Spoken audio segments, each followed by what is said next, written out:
अस्सलामुअलैकुम, welcome back. क्या हाल है? अल्हम्दुलिल्लाह मैं भी ठीक और दुआ है कि आप जहाँ रहें हंसती रहें, मुस्कुराती रहें।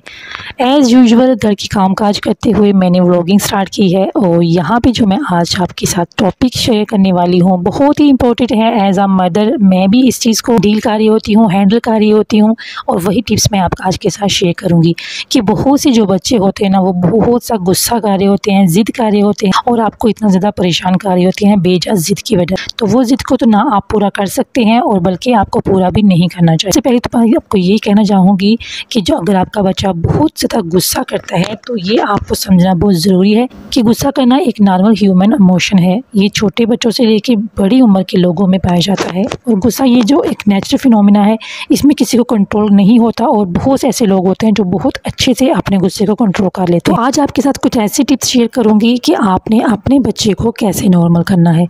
सबसे पहली तो जो चीज़ है, सबसे पहला जो रूल है वो ये है कि आपने अपने बच्चे की ज़िद को या उसके गुस्से को कभी भी गिवन नहीं करना, यानी उसके आगे आपने झुकना नहीं है। अगर एक दफ़ा भी आप उसके आगे झुक के या उसके गुस्से को गिवन कर दे, फिर यकीन करें कि उस बच्चे को उस चीज़ की आदत हो जाएगी। वो वैसे ही रोया करेगा, वैसे ही ज़िद किया करेगा, क्योंकि उसको एक मैसेज कन्वे होता है कि मेरी मामा या मेरा बाबा जो है मुझे इस तरीके से जो है चीज़ दे देगा या मैं अपनी ज़िद पूरी कर लूँगा। तो वो उस चीज़ का आदी हो जाता है, रोएगा और ज़िद करेगा, उसे पता है मैं रोऊंगा तो मुझे चीज़ मिल जाएगी।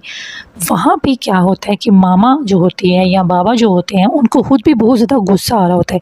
सम टाइम हमारा बच्चा बेजा ज़िद कर रहा होता है या इतना गुस्सा कर रहा होता है, उस टाइम हम घर का कोई बहुत ज़रूरी काम कर रही होती हैं या हम किसी वजह से परेशान होते हैं, या अगर आप जॉइंट फैमिली में रहती हैं वहाँ पे आपके साथ किसी की मुँह मारी होगी, आप ऑलरेडी गुस्से में हैं, ऊपर से आपका बच्चा जो है वो ज़िद कर रहा है जो आप पूरी नहीं कर सकती, तो आप क्या करती हैं, हम बच्चों को उस टाइम मारना शुरू कर देते हैं, जो कि बहुत बुरी चीज़ है।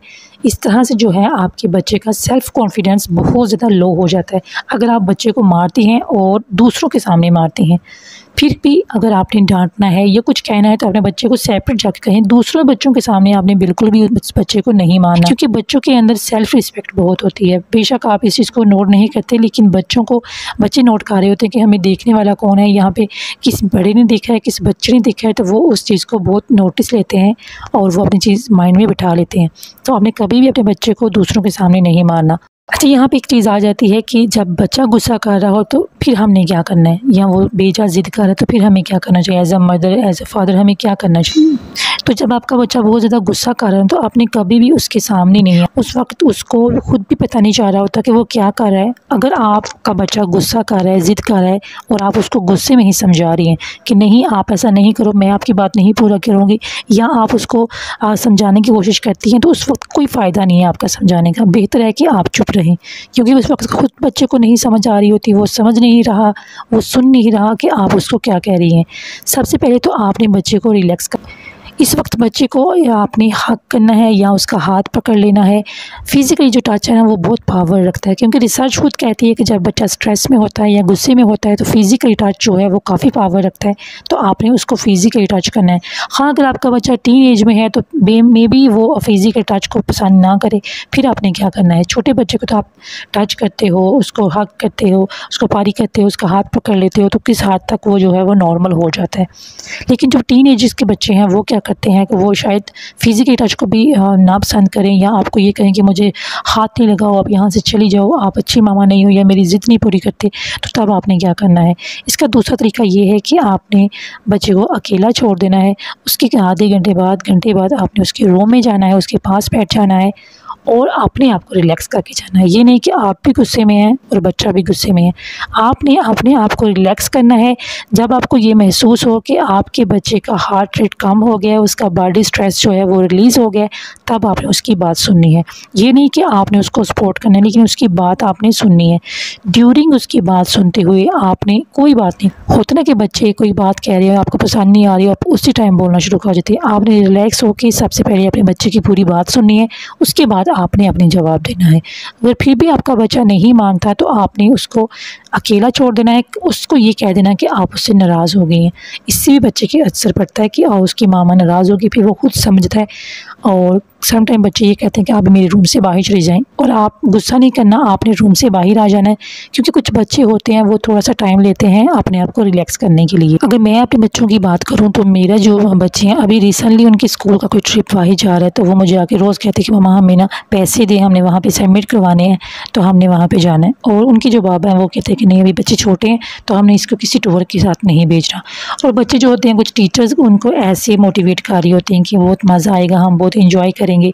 वो सेम ऐसे आके मुझे बता रहे होते हैं कि मामा हमारी टीचर ऐसे कह रही थी, बहुत मज़ा आने वाला है।